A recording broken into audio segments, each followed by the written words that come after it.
Est-ce que vous m'entendez? Ouais, ça peut aller. Alors, il ne vous a pas échappé que vous n'étiez pas une foule nombreuse pour écouter mon propos. C'est sans doute parce que le pôle d'excellence cyber dont je vais vous parler n'est pas très connu et les métiers de la cyber peut-être encore moins. Enfin, moins, c'est-à-dire que vous pensez les connaître et en fait, il y en a beaucoup plus que vous ne pensez. Alors, en deux mots, je vais déjà me présenter. Donc, moi, je suis Philippe Leroy, je travaille chez Thales depuis 10 ans maintenant et je suis un ancien du ministère de la Défense. Et en fait, on s'aperçoit que le domaine a beaucoup évolué depuis que j'y suis, c'est-à-dire depuis très longtemps, et en bien. C'est-à-dire il évolue au plan technique, il évolue au plan des organisations, ça se structure, il y a de plus en plus de monde, et il évolue au plan de la coordination. C'est-à-dire que, comme nos amis américains, on s'aperçoit que la cyber, c'est un peu comme Janus, c'est un monde à deux visages. Vous avez le domaine ouvert, visible, le domaine de la protection, le domaine de la gestion de crise, etc. Puis vous avez le domaine moins visible, dont on n'a pas le droit de parler il y a quelques années encore, le domaine de l'attaque, le domaine du dark web, et partout où il se passe des choses qui sont pas toujours, qui sont clairement en dehors de toute loi. Alors c'est bien toute la difficulté de ce domaine, c'est de dire finalement, je veux faire de la cyber, mais pourquoi faire? Et surtout, dans quel cadre? Alors, c'est bien simple, il y a deux possibilités. Soit vous avez au fond de vous-même une fibre souveraine qui veut défendre les valeurs de son pays ou du pays, de votre pays d'appartenance. Ça peut être le pays, la France, ça peut être l'Europe, peu importe. Et puis ensuite, dans les métiers de la cyber, il y en a ceux qui vont être visibles et ceux qui vont être un peu moins visibles.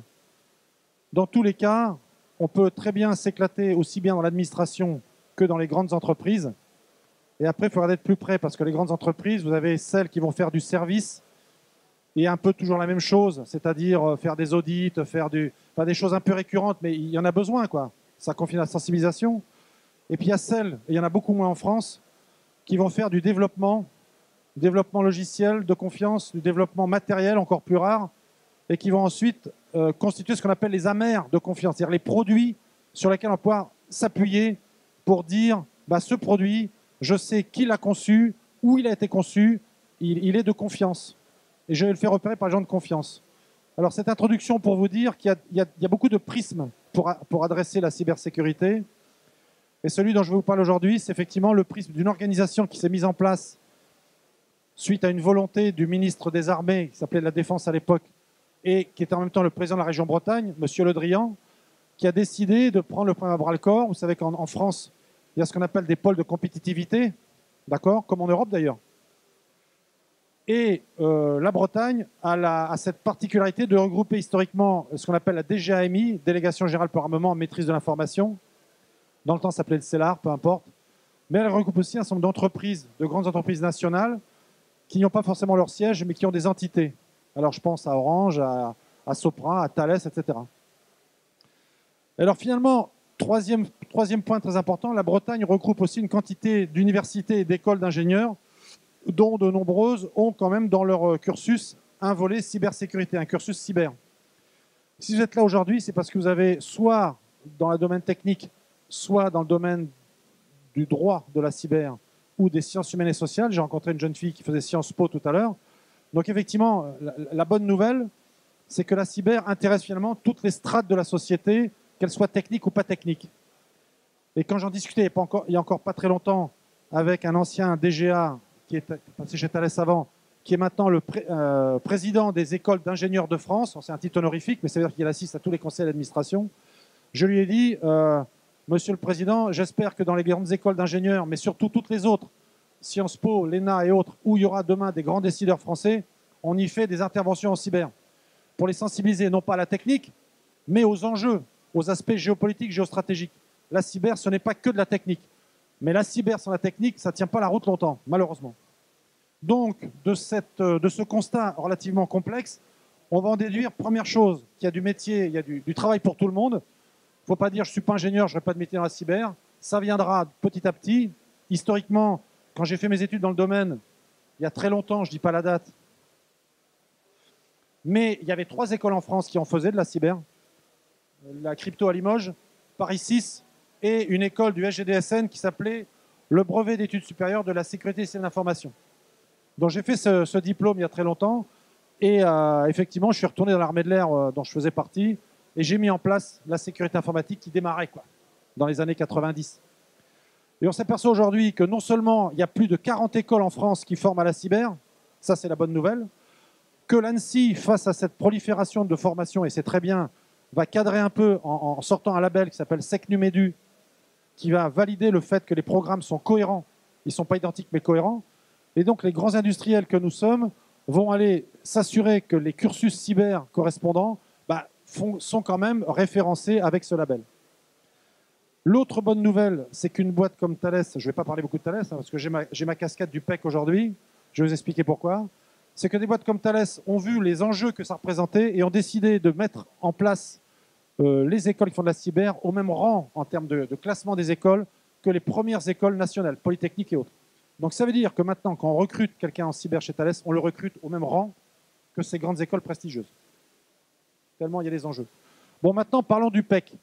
Alors, quel est le lien entre Thales et le PEC? Tout simplement, Thales fait partie du pôle d'excellence cyber. Ce pôle d'excellence cyber que j'évoquais tout à l'heure a été décidé par le ministre Le Drian et créé en 2014. Il regroupe un certain nombre d'industriels, dont des grands industriels. Il regroupe des PME et des ETI et un établissement de taille intermédiaire qui ont donc, en étant associés à ces grands industriels, un accès facilité à ces grands industriels qui vont les embarquer dans des offres et les connaître mieux. Il regroupe, bien entendu, les universités et enseignements de recherche de la Bretagne. Et il regroupe enfin tous les centres de R&D et les entreprises qui sont dans ce domaine. Et alors, la vocation du pôle d'excellence cyber, c'est justement d'améliorer la formation, non pas la formation initiale telle que je viens de la citer avec le label national, mais toutes les formations continues ou complémentaires, parce qu'aujourd'hui, on s'aperçoit de la chose suivante. Soit vous faites de la cyber, on va dire classique, en prenant une école d'ingé ou une école sciences humaines et sociales avec un cursus classique, soit vous êtes déjà ingénieur, vous êtes déjà dans un cursus classique et vous désirez vous reconvertir dans ce domaine. Et pour se reconvertir, ce n'est pas facile, parce qu'il faut vous dire mais quel stage je vais faire, quelle est la formation qui va bien, qui ne me coûtera pas trop cher, qui permettra d'être crédible vis-à-vis de ces boîtes. Alors là, j'ai 2 conseils à vous donner tout de suite. Si vous avez des bases techniques solides dans les réseaux, évidemment, dans l'informatique en général, il existe des formations qu'on appelle RNCP, Registre national des certifications professionnelles. Donc ces formations sont dispensées par des industriels ou des écoles d'ingénieurs, en général des industriels parce que c'est professionnel, et elles vous donnent accès à un titre d'ingénieur. Alors ça dépend du niveau, donc nous on va viser un titre niveau 1, et vous êtes en alternance pendant 6 mois en entreprise et 6 mois en suivant des cours. À la sortie, vous avez votre diplôme. Alors pour ceux qui sont ingénieurs, ils n'ont rien à faire, mais en cyber, et pour ceux qui ont un master en Bac+4, vont chercher un titre cyber dans ce format. C'est un complément, une vision complémentaire de la formation classique que j'ai citée. Donc, à un niveau inférieur, en termes de durée et de coût, il existe ce qu'on appelle des badges, c'est-à-dire des formations qui vont s'étaler sur 3 à 4 mois et qui vont vous donner sur des domaines particuliers un très gros vernis, voire une spécialisation dans un des domaines de la cyber, que ce soit la crypto, soit l'informatique. Vous savez comme moi que la cyber repose sur 2 piliers scientifiques, je ne vais pas vous faire ça, la mathématique pour l'aspect crypto et la sécurité informatique pour l'aspect sécurité informatique. Et donc, la bonne nouvelle, c'est qu'on voit apparaître depuis 4-5 ans ce qu'on appelle des chaires de cyberdéfense, des chaires scientifiques avec de la crypto ou de la sécurité informatique, ou des chaires sciences humaines et sociales ou des chaires de droit. Donc là, moi j'anime pour Thales la chaire de sciences humaines et sociales et droit de Saint-Cyr. Ma collègue Frédéric Douzet est titulaire de la chaire IHEDN Castex, et la chaire cybernavale, c'est purement scientifique. Donc là, je vous fais un appel du pied. Je cherche des thésards pour la chaire cybernavale.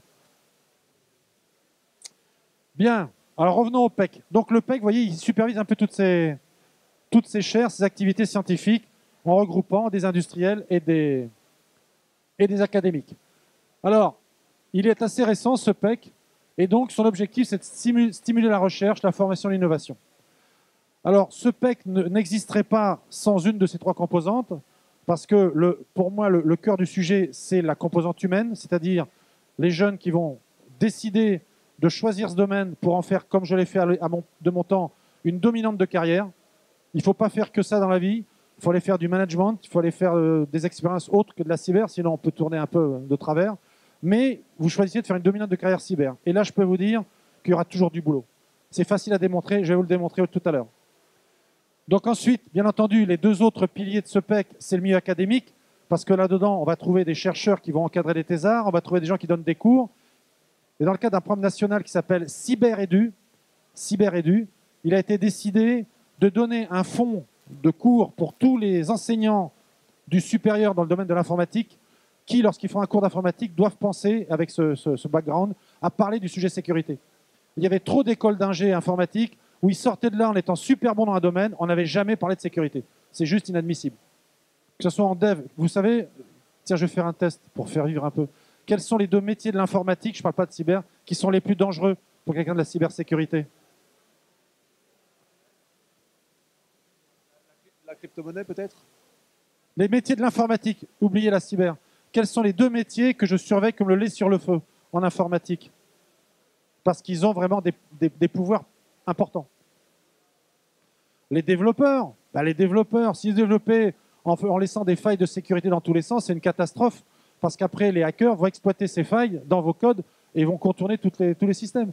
Donc les développeurs, on voit apparaître au pôle d'excellence cyber des modules de formation sécurité pour les développeurs. Parce que c'est une population, non pas de mauvaise foi, mais à risque. Et si les profs qui font du développement ne leur donnent pas des cours dans le domaine de la sécurité, ça donne d'excellents développeurs qui vous font des produits que j'appelle à trous. Donc à la fin, c'est une catastrophe. Il faut les corriger, les patcher, etc. On y perd beaucoup d'énergie. Donc autant prendre cette bonne démarche de sécurité des développements. Et la deuxième catégorie de personnel qu'il faut surveiller comme lait sur le feu en aval, cette fois-ci, et non plus en amont, les administrateurs. Les administrateurs de réseaux ont la main sur les réseaux, sur les bases de données, surtout. C'est eux qui opèrent les réseaux chez les clients ou pour des clients. Donc si l'administrateur n'est pas de confiance ou fait des bêtises avec des actes d'administration, c'est une catastrophe. Si son mot de passe administrateur, il prend le même que son mot de passe de messagerie et qu'on le retrouve toutes les bécanes, quand on prend la main sur les bécanes de messagerie, l'attaquant va avoir la main en tant que root sur toutes les machines du réseau. C'est une vraie catastrophe. Donc aujourd'hui, il existe dans les grandes boîtes, comme Thales, mais aussi d'autres, des cours pour la sécurité pour les administrateurs, pour s'assurer qu'effectivement, ces acteurs de la cyberdéfense ont un minimum de compétences techniques pour assister les experts en cas d'attaque et d'incident. Vous voyez? Et ce n'est pas des métiers de la cyber, mais c'est des métiers de l'informatique, mais qui sont très importants pour nous, les gens de la cyber. Donc, pour revenir là-dessus, les formations sont donc un des points essentiels du pôle d'excellence cyber, où on va justement travailler d'un groupe de travail qui va faire venir des professionnels des universités, mais également de l'industrie. Quelles sont nos attentes en termes de formation pour que ce pôle d'excellence cyber oriente l'universitaire et que les cours correspondent à la sortie à des profils qu'on peut embaucher directement. J'explique. On a par exemple, je ne fais pas de pub, mais elle existe, donc à l'Université de Bretagne Sud, à l'ENSIPS, des travaux pratiques qui mettent en place des équipements informatiques en réseau. Vous avez une équipe d'attaquants, une équipe qui gère les ressources informatiques de l'entreprise, on va dire, qui simule, une équipe qui gère le Security Operations Center, donc les produits de sécurité qui opèrent ça, une équipe qui sont des experts du forensic, donc c'est-à-dire des analyses de malware et des attaques, et une équipe de managers de crise qui vont donc en fonction des éléments transmis par les trois autres, pas les hackers, ils ne disent pas, qui vont prendre les bonnes décisions. En cyber, comme dans beaucoup de domaines, il vaut mieux prendre la meilleure des décisions à temps, enfin une bonne décision à temps, pardon, que la meilleure trop tard. Ça va très très vite. Donc ça veut dire quoi? Ça veut dire que le pôle d'excellence cyber, en soutenant les initiatives de cette nature, en mettant en place des groupes de travail pour définir la qualité des plateformes, en associant des industriels pour mettre en place sur ces plateformes des architectures le plus proche possible de la réalité, vont permettre de former les étudiants directement aux besoins des industriels. D'accord?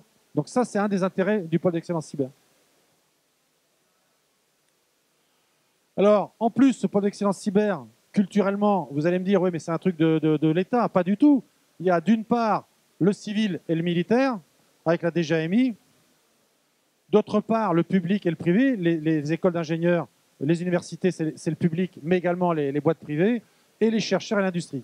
Donc c'est vraiment cette originalité et cet amalgame positif qui fait du PEC une entité à part entière qui est encore en croissance, bien sûr. Alors, au-delà de ça, le pôle d'excellence cyber, cherche maintenant à se positionner vis-à-vis de l'ANSSI et rayonner au niveau national. Je prends un exemple de piste de rayonnement. Vous savez comme moi que si en Bretagne, il y a le pôle d'excellence cyber pour la cyber, il y a par exemple à Bordeaux, en Aquitaine, Nouvelle-Aquitaine, un pôle d'excellence aéronautique. Pour tout ce qui est aéronautique, ça se passe en Aquitaine. Dans le domaine de PACA, c'est un pôle sécurité globale, ce qu'on appelle, pôle Pégase. Donc ces gens-là ne sont pas des experts de la cyber, mais ils ont de plus en plus de besoin de regarder comment la cyber impacte leur métier. Typiquement, aujourd'hui, on a lancé une chaire cyber, Thales et Dassault. Dassault, la cyber, ce n'était pas sa tasse de thé avant. Hein. Pourquoi? Pour sécuriser l'avion armé. Parce que l'avion, on lui connecte des PC, on lui envoie des données, on recueille des données de guerre électronique ou autre, et ça, on peut mettre des cochonneries dans l'avion, quoi. Même sur le bus 1553 de l'avion. Ce n'est pas le bus IP. Donc, il faut des spécialistes de l'embarquer. Avec Naval Group, qui passait avant moi, on a fait une chaire sur les systèmes navals militaires et civils. Je prends l'exemple d'un commandant d'un bâtiment de la marine qui, en pleine mer, il voit son bateau s'arrêter et le bateau part en marche arrière. Ça, c'est du vécu. Pourquoi? C'était un équipementier qui faisait la maintenance des lignes d'arbres moteurs en pensant que le bateau était hacké. Donc ça veut dire quoi? Ça veut dire connectivité du bateau relié par le satellite au sol. Ça veut dire manque de procédure de l'équipementier qui dit « moi je me connecte, le bateau hacké, ça risque rien ».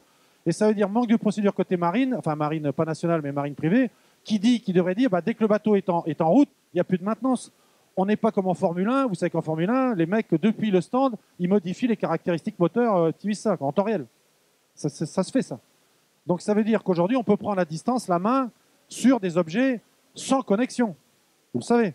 Nos amis anglais ont développé un cheval de Troie il y a quelques années qui se déplace de borne Wi-Fi en borne Wi-Fi pour l'attaquer les choses pas protégées, quoi, etc. Bon, revenons au PEC. Oui. Que pensez-vous de la technologie chinoise qui permet la téléportation quantique au niveau des photons? Alors, si vous me posez des calls techniques, je vais vous répondre par des réponses techniques, mais ça va peut-être endormir le reste de la salle. Once upon a time, on m'a dit, voilà, il y a deux choses qui vont arriver, c'est l'ordinateur quantique et la crypto, l'ordinateur quantique, pardon, et la crypto quantique.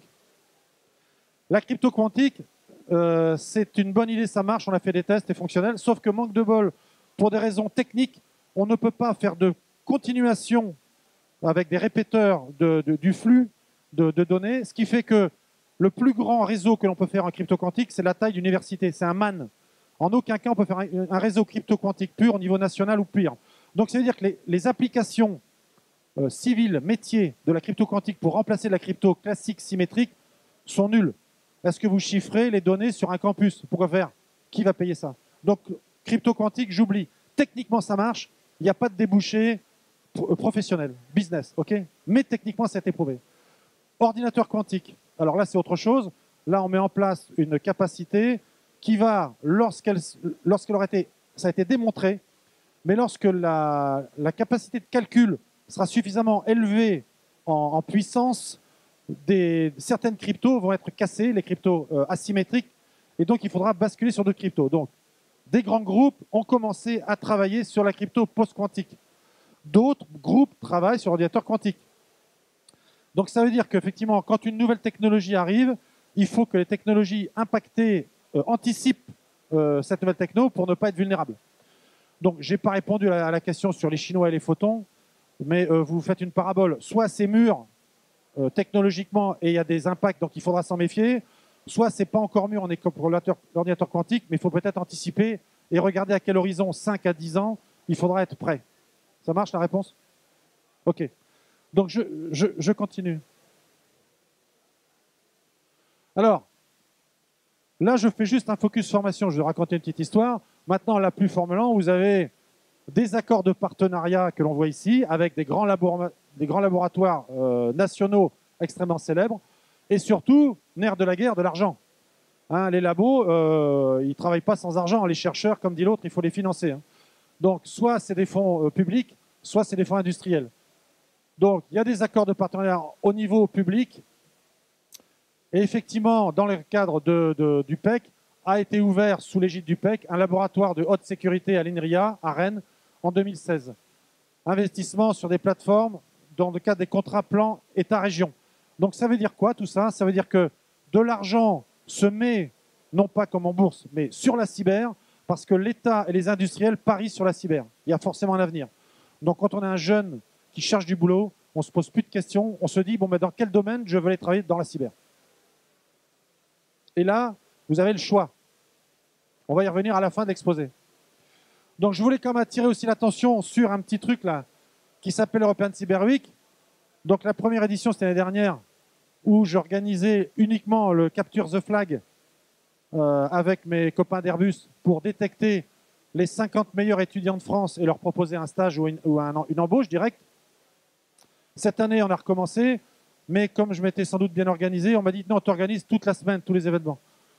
Donc je me suis fait avoir, j'ai dit oui, et ça se passera à Rennes. Et pour ceux qui sont de la région ou qui sont curieux, n'hésitez pas à aller voir. Il y a des journées, je ne vais pas faire de la pub pour ça, mais l'European Cyber Week, ça regroupe à la fois l'inauguration de locaux scientifiques, comme par exemple la petite boîte qui s'appelle SecurIC. Ça regroupe une journée parlementaire, une matinée parlementaire avec des sujets de haute volée pour la géopolitique, géostratégie sur les enjeux de la souveraineté. Ça regroupe une finale Mathès 3.0 avec des thésards qui vont présenter en 3 minutes leur sujet de thèse pour convaincre un jury et remporter un lot. Des petits lots sympas, genre un iPad, un Galaxy S8, enfin des trucs simples quoi, qu'on aime bien avoir dans la poche quand on gagne. Il y a évidemment la finale du Capture the Flag. Une journée sécurité des systèmes de santé. C'est vrai que les systèmes de santé, j'en ai une bonne à vous raconter. Il y a quelques temps, je discute avec un DSI du ministère de la Santé qui me dit, voilà, pour les gens qui ont des pacemakers, là, on a lancé une expérience parce que ça coûte cher d'aller chez le médecin à faire vérifier ses pacemakers. Et donc, on a mis en place une borne dans la rue, là, connectée à un centre à distance. Les gens s'approchent de la borne. Les paramètres du pacemaker sont transmis au centre à distance. Et là, il y a 2 cas où tout va bien, il y a un petit acquittement, où ça va pas bien, et on envoie des paramètres modifiés dans le pacemaker. Bien. Alors, j'ai posé la question qu'il ne fallait pas poser, bien sûr. Je lui ai dit, ben alors, alors, avec un petit AES, un petit chiffrement du commerce de rien du tout, vous garantissez l'intégrité du flux et l'authenticité, parce que si moi j'attaque, je sais que c'est une autorité qui est au bout, je fais une attaque man in the middle et je modifie les paramètres à son insu et je fais sauter le bonhomme, quoi. Et là, j'ai eu la réponse que je méritais. Ah, monsieur le roi, vous êtes un parano. On peut bien prendre des risques avec quelques centaines de vies si on en sauve des milliers d'autres. Bon, tout ça pour dire que la cyber s'intéresse aux objets connectés embarqués dans l'être humain. J'ai parlé des objets sur les bâtiments de la marine, l'avion de chasse, donc ça veut dire que ça touche tous les domaines. Là, avec Renault, Wavestone, Nokia et Thales, on vient d'ouvrir, là, à l'IMT Paris, une chaire cyber automobile, avec un volet droit. Pourquoi? Parce que Renault a dit, moi, la technique, ça m'intéresse.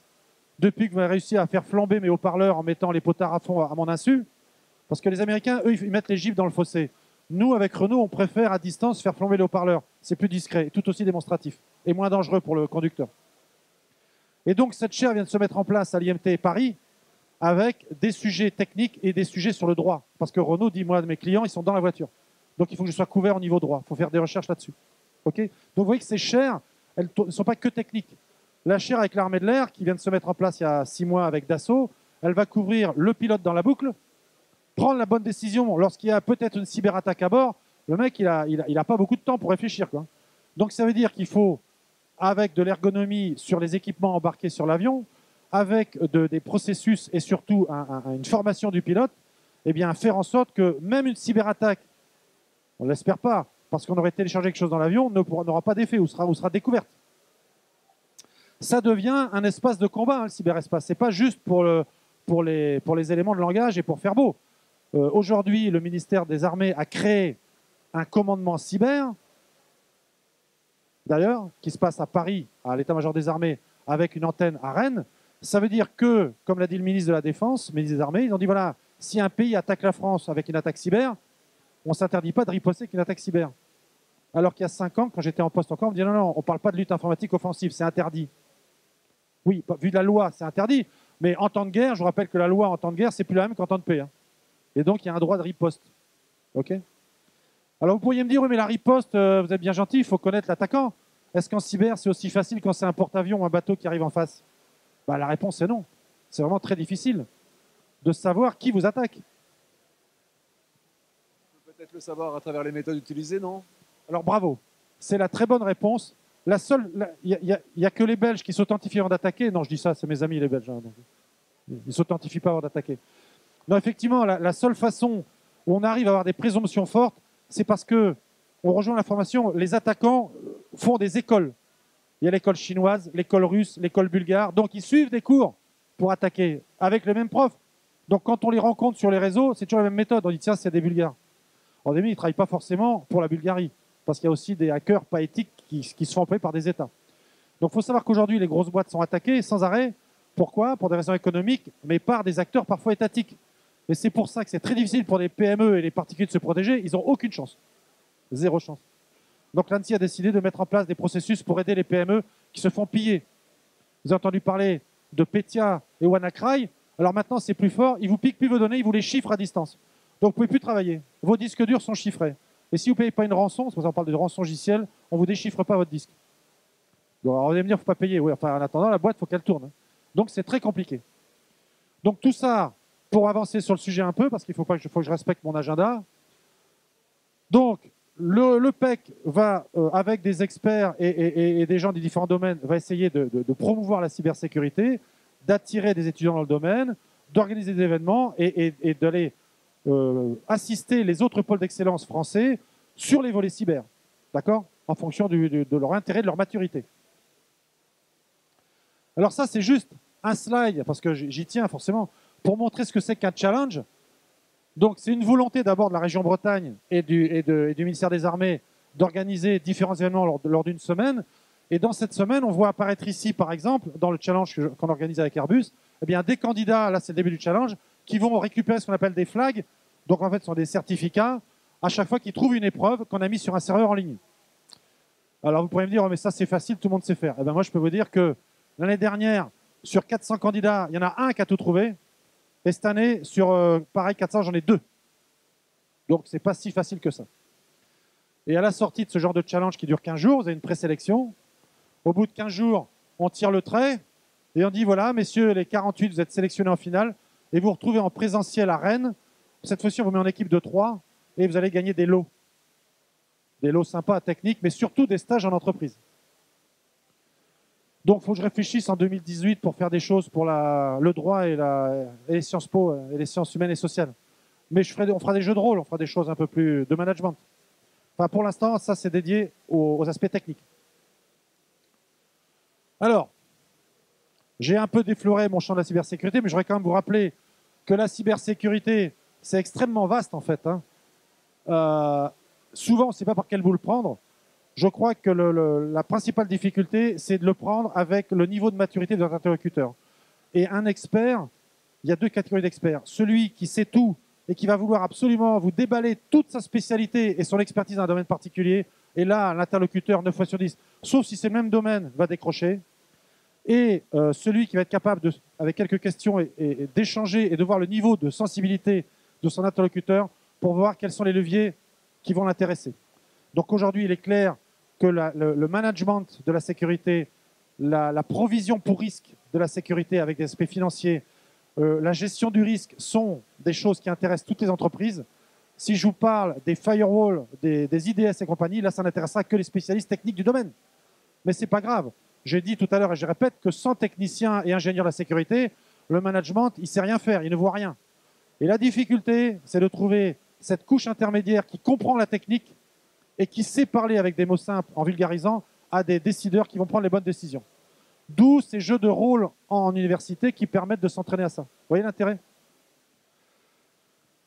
Donc, aujourd'hui, on retient que la cybersécurité compte une nouvelle composante. Historiquement, la protection, c'était la défense, le chiffrement, l'authentification, etc., etc. Maintenant, vous avez une dimension qui est défense avec la détection d'intrusion, la riposte. Ça, c'est du proactif. Donc, dans le deuxième temps, on est dans le temps réel. Là. Et là, ça veut dire que, moi j'aime bien cette image, quand un pilote de chasse, je suis aviateur, pas m'en vouloir, je fais référence au pilote de chasse, quand un pilote de chasse ne vole pas, il passe ce qu'on appelle au simulateur. Donc le simulateur, on le met au pilote de transport dans un environnement où on va lui proposer des scénarios qui vont le mettre en difficulté pour voir s'il a les bons réflexes, s'il connaît toutes les procédures. Parce qu'en temps normal, tout se passe bien. Hein. Mais quand il est en combat rapproché pour pilote de chasse ou en transport avec des turbulences graves, pour un pilote de transport, il faut savoir bien réagir. Donc, moyennant ce prérequis, ces gens-là passent au simulateur. On leur dit, tu passes au simulateur tel jour. La personne n'est pas bien, il rate son simulateur. Pilote de transport, j'ai un pote qui s'est reconverti. On lui dit, bon, c'est pas très grave, hein. Tu repasseras le mois suivant. Hein. Il repasse le mois suivant. Ça se passe de nouveau mal. On dit, écoute, pour l'instant, on va te suspendre de vol. Il n'a rien fait de mal, il a raté des épreuves de simulateur. Je continue ma parabole. Maintenant, vous prenez quelqu'un de la cybersécurité. Alors, celui qui fait du développement en amont, c'est pas grave. Mais celui qui est opérateur SOC ou qui fait prestataire de remédiation incident de sécurité, donc il est chez le client sous attaque et il doit trouver une solution pour reprendre la main sur le système. Lui, il est en temps réel, il est à chaud là. Donc celui-là, moi je propose de l'entraîner régulièrement en faisant des challenges et des tests sur des plateformes pour que le jour où il a cette situation réelle face à lui, il soit efficient, il soit adapté, il ne soit pas surpris. Parce que s'il perd du temps, ça peut être une catastrophe pour l'entreprise. Donc ça veut dire que demain, ceux qui choisissent le métier de la cybersécurité, qui veulent s'orienter dans la partie cyberdéfense proactive et tout, devront sans doute un jour non pas passer des CISSP et des diplômes SMSI pour le management de la sécurité, mais l'équivalent du TOEIC, qui est l'équivalent pour l'anglais, mais en gestion de crise, en temps réel, sur des incidents techniques qu'ils devront manager. On les passera au simulateur. On en reparle dans 5 ans. Vous direz, monsieur Leroy nous l'avait dit, ça sera dans les écoles. Bien, donc c'est tout ça pour dire que ça évolue. Alors vous pourriez me dire, oui mais ça c'est bien gentil, mais que se passe-t-il pour les contrôleurs d'opérations aériennes ou les gens qui sont dans une centrale nucléaire, qui ont déjà un tas de boutons à surveiller et qui ne sont pas des spécialistes? Alors là, il y a 2 cas. Soit vous dites à partir de demain, c'est trop sérieux, je mets à côté de ces gens-là un expert cyber en cas d'incident cyber, et j'ai les moyens, et je l'entraîne. Soit je n'ai pas les moyens, et ces gens-là, tous autant qu'ils sont, je les forme, et j'injecte des incidents cyber dans leur écosystème pour voir comment ils réagissent, quoi. Donc je mets en place des plateformes représentatives de leur milieu métier, spécifiques à chaque fois, et je mets en place des scénarios cyber pour voir comment ils réagissent, comment ça impacte leur métier. C'est la grande tendance depuis quelques années, et on va développer dans l'embarqué, dans les systèmes de contrôle-commande, des systèmes de simulation pour entraîner les opérateurs. OK ? Alors, prenons un exemple, évidemment. Aujourd'hui, je vous ai parlé du pacemaker là-haut, donc ça c'est fait. Les drones, c'est facile, hein, je vais voir le slide d'après, on peut faire des tas de misères sur les drones. On peut prendre la main sur les voitures, les systèmes industriels, j'en ai parlé, systèmes industriels, etc., etc. Donc aujourd'hui, tous ces systèmes sont très vulnérables. Pourquoi ils sont vulnérables?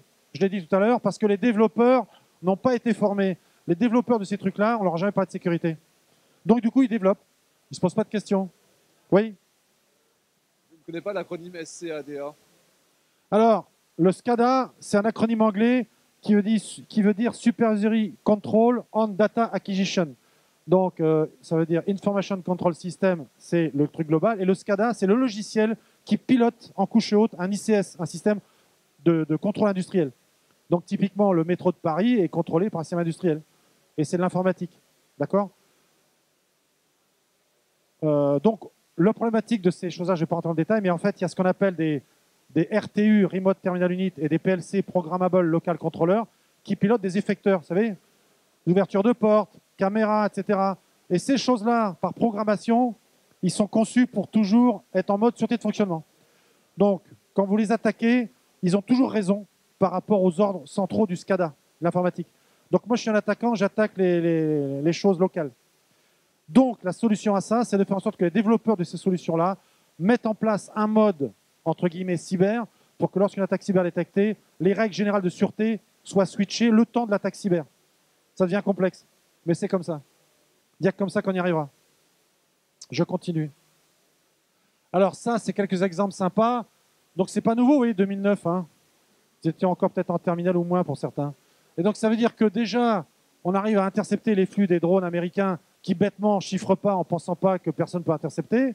C'est quelques années plus tard, on enregistre les commandes des pilotes en mettant des chevaux de Troie dans les centres de commande contrôle qui sont connectés aux drones. C'est les Iraniens qui s'amusent à faire poser les drones en interceptant les flux GPS du drone, sympa. Et maintenant, en université française, on explique aux jeunes comment détourner un drone civil, sympa. Donc ça va faire un beau bazar dans quelques années si on n'y prend pas garde. Donc il y a des choses qu'on n'enseigne pas, quoi. On explique que c'est possible. C'est comme si je vous dis comment je prends le contrôle d'un pacemaker, je vais faire une démo. Vous dites arrêtez, mon père en a un. Bien sûr, je ne vais pas le faire. Attention à la cyber, c'est à double tranchant. Bon alors, cette fameuse roue, cette magnifique roue exceptionnelle que j'ai empruntée à mes amis de Wavestone avec Solucom, ça explique en une seule passe quasiment tous les domaines d'action de la cyber. On va y retrouver à la fois l'historique, la protection des systèmes, avec des choses classiques pour les spécialistes, les accès distants, le filtrage des firewalls, l'administration, les comptes admin dont j'ai parlé tout à l'heure, les comptes dangereux, les droits d'accès, etc. Ça, tout ça, c'est de la gestion de la protection. Ensuite, si je dis, attends, tiens, il me manque un truc là. On voit pas bien, je suis désolé. Ah, mais je sais, moi non plus, je ne vois pas. Bon, c'est là, j'ai été trahi par la couleur. Bon, tant pis. C'était la gestion de crise. Ici, c'est le management des risques, l'homologation, les audits, le renouvellement des audits. Ici, c'est la maîtrise au sens, je gère en temps réel la mise à hauteur de mon système. Un système bien conçu, bien installé, n'est jamais à jour. Vous oubliez ça. Au moins, il sera à jour le jour de l'installation, mais il faudra sans arrêt le surveiller.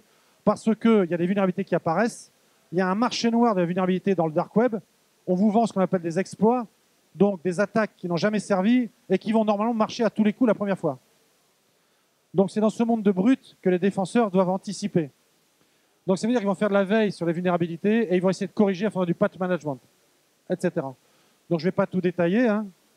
Là, vous avez la gestion des incidents. Là, on trouve la cyberdéfense dont j'ai parlé tout à l'heure. Alors on retrouve des techniques classiques pour savoir ce qui s'est passé, analyse des logs.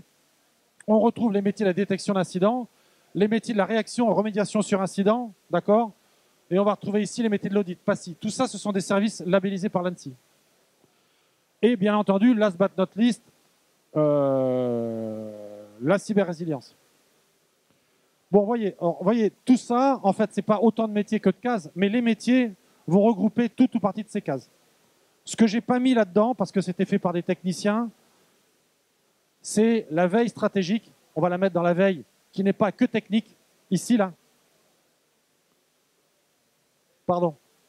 La veille SSI, en fait, au sens large, ça peut être de la veille sur la concurrence, ça peut être de la veille sur les menaces techniques, ça peut être de la veille sur, bref, un tas d'environnements économiques.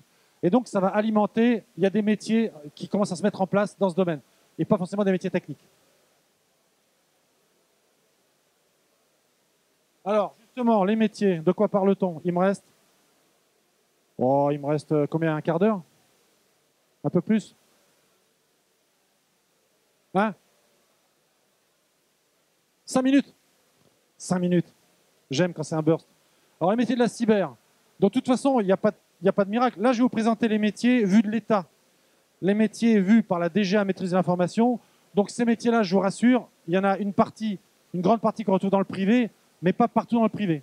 Uniquement dans le privé où on va faire soit de l'évaluation de produits dans un CESTI, Centre d'évaluation de la sécurité et de l'information, soit dans la conception de produits ou d'architecture, donc dans des grosses boîtes comme Airbus ou Thales, mais pas dans les boîtes de conseil, etc. Donc ça, c'est les métiers de la production. Ensuite, vous avez l'évaluation. Donc ça, j'ai parlé du CESTI, on en retrouve à la DGAMI, on en retrouve à l'ANSSI, des métiers comme ça.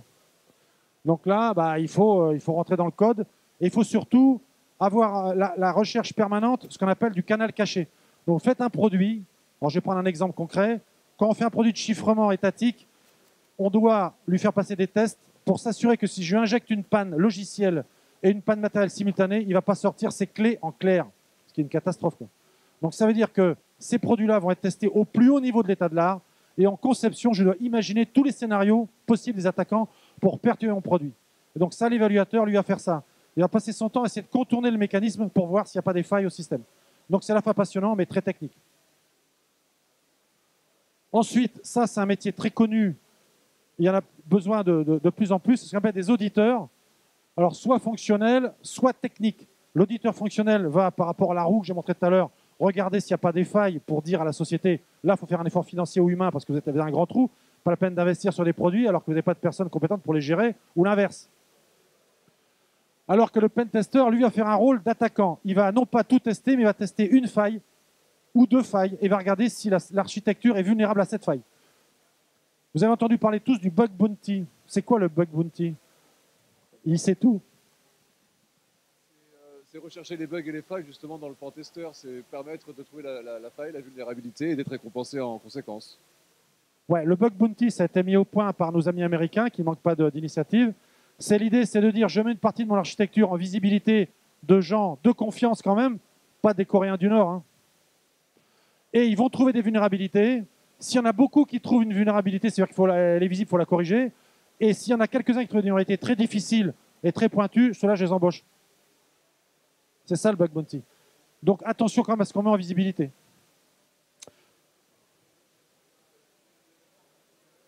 Non, non, non, non. La crypto-monnaie, il n'y a pas très longtemps, c'est perso, j'y crois pas à ces blockchains et crypto-monnaies, parce qu'il n'y a pas longtemps, justement, les hackers ont pillé un service de crypto-monnaie, parce que le principe des blockchains, c'est que c'est une communauté de bisounours où personne ne gère. Et moi, j'ai un vieux principe qui dit là où il n'y a pas de gestion, il n'y a pas d'ingérence, quoi. Hein, d'accord, tout le monde fait confiance aux autres. L'État, non, l'État, il a autre chose à faire que réguler le blockchain. Donc je pense que c'est une bonne idée technique, mais si on n'y ajoute pas une gestion, il y a des juristes qui ont fait des études sur le blockchain et qui ont démontré que certaines blockchains étaient de confiance parce qu'elles étaient gérées, et les autres, il fallait oublier. D'accord? Bon, encore un métier. Analyse de malware, c'est le même principe. Hein, vous voyez tous ces métiers, là, je ne vais pas les détailler, ça n'a que peu d'intérêt. C'est pour vous montrer que, suivant la catégorie, ça va traiter des incidents, vérifier des niveaux, évaluer, piloter, etc. On les range dans les grandes familles. Ici, c'est juste, j'ai presque fini, un slide qui vous montre que ce n'est pas juste les grosses boîtes qui embauchent, il y a aussi tout un écosystème de petites sociétés en cybersécurité avec plutôt des infracritiques comme Centrio ou Bertin, plutôt d'analyse de code, il n'y en a pas tant que ça, le cloud, etc., etc. Alors la difficulté de ces boîtes, c'est qu'elles sont souvent sur un segment. Donc quand vous êtes dans le segment et que vous voulez changer d'air, au niveau technique, il faut changer de boîte. Ou alors vous êtes un passionné et vous êtes le gourou de l'authentification et vous avez fait tous les trucs, hein, le doigt, l'œil, tout. Quoi. Là, vous allez chez Morpho. Quoique Morpho vient de se faire racheter par Gemalto.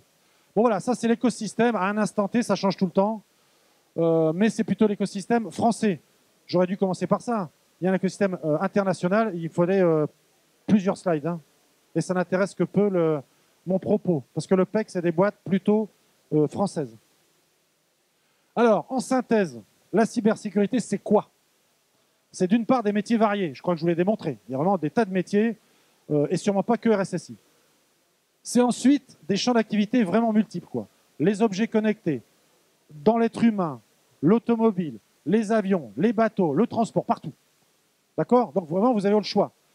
Et effectivement, l'une des difficultés, je vais être très honnête avec vous, c'est que si vous allez dans une boîte, je vais citer un nom comme Bouygues, c'est mes copains Bouygues, on a fait ensemble le Pentagone Ballard. Vous savez, l'état-major de la défense français, là, s'appelle un Pentagone.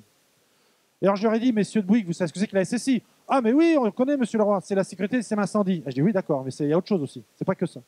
Sérieux. Donc, effectivement, vous allez dans cette boîte-là faire de la cyber, et ils vont vous payer avec pas grand-chose, parce qu'ils n'y connaissent rien, donc pour eux, ils ne voient pas la valeur que ça représente. D'accord? À quelques exceptions près. Vous êtes dans des boîtes dont c'est le business, ou qui savent ce que ça vaut, elles vont vous payer à la juste valeur, à la valeur du marché. D'accord? Alors ensuite, une évolution permanente. Il y a des grosses boîtes qui pourraient, qui ont les moyens d'embaucher des opérateurs SOC, des grosses boîtes du CAC 40. Mais une fois que le mec a fait 3 ans, là, l'ingénieur dans un SOC, il n'en peut plus, il veut changer d'air. Chez Thales, on fait changer d'air, on fait faire autre chose. Dans la grosse boîte, il y a un chèque pour licencier, ils n'ont pas d'autre métier. Donc, moralité, ce n'est pas qu'une question d'argent, c'est une question de trajectoire de carrière au sein de la boîte. Il faut changer de temps en temps de boîte. Hein. On ne signe pas pour une boîte pour toujours. Mais ce qu'il faut, c'est avoir au moins plusieurs possibilités d'évolution au sein de la boîte, en cyber. Il y a de quoi maintenant dans les grandes boîtes. En plus, au-delà de l'évolution de la carrière, la technique évolue sans arrêt.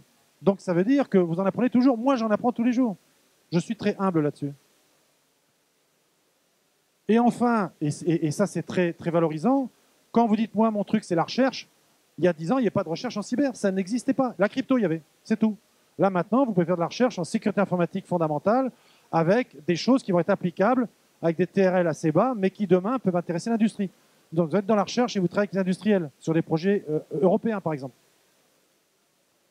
Donc, je conclus en disant que la cyber, ce sont bien des métiers d'avenir et le pôle d'excellence cyber est bien un forum qui permet de mettre en visibilité les étudiants, les chercheurs et les industriels.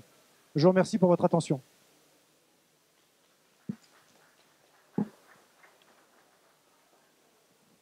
une ou deux questions avant de libérer la salle, si vous avez des questions. Oui, moi j'ai du mal à comprendre pourquoi vous pensez que les gens qui s'intéressent à la crypto-monnaie sont une communauté de bisounours, pour vous citer. Non, enfin, je me suis peut-être mal exprimé. Ce que je veux dire, c'est que la cybersécurité vaut par trois volets. Je vais peut-être pas insister là-dessus. Elle vaut par la conception. Si je fais quelque chose, je conçois qui n'est pas vraiment maîtrisé, sûr, ça peut être contourné, ça peut être piégé.